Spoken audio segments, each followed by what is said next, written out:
ಕರ್ನಾಟಕದಲ್ಲಿ ಲೋಕಸಭಾ ಚುನಾವಣೆ ಮುಗಿದಿದೆ ಸರ್. ಕಾಂಗ್ರೆಸ್ಗೆ ಆಂತರಿಕ ವರದಿ ಬಂದಿದೆ ಅನ್ನೋ ಮಾಹಿತಿ ಇದೆ. ಏನೋ ಎಷ್ಟು ಗೆಲ್ಲಬಹುದು ಅಂತ ಇದೆಲ್ಲ 14ರಿಂದ 17 ಅಂತ 14, 15, 6 ಇಂಚಲ್ಲಿ ಬರ್ಬೋದಂತ ಒಂದು ಅಂದಾಜು ಇದೆ ರೀ. 14. ಬೆಳಗಾವಿ ಚಿಕ್ಕೋಡಿ ಸೇರಿ ಎರಡು ಸೇರಿದು. ಬೆಳಗಾವಿ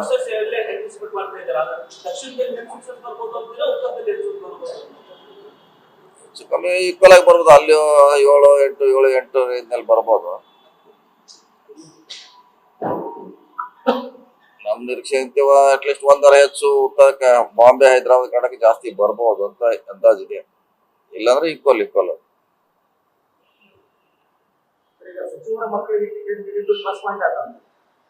100% ಪ್ಲಸ್ ಪಾಯಿಂಟ್ ಆಗಿದ್ರೆ 100% ಆಗಿದೆ.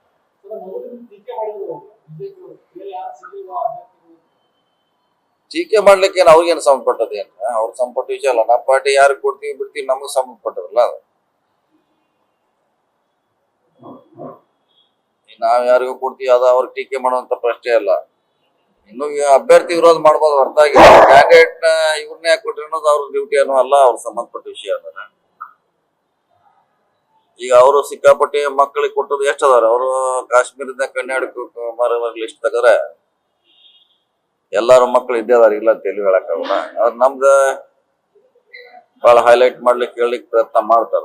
ಅವ್ರ ಪಾರ್ಟಿಯಲ್ಲಿ ಇದಾರ ಅವ್ರ ಮಕ್ಕಳು. ನ್ಯೂಸ್ ಫಸ್ಟ್ ನಿರ್ಭೀತಿಯಿಂದ ನಿಮ್ಮ ಪರವಾಗಿ.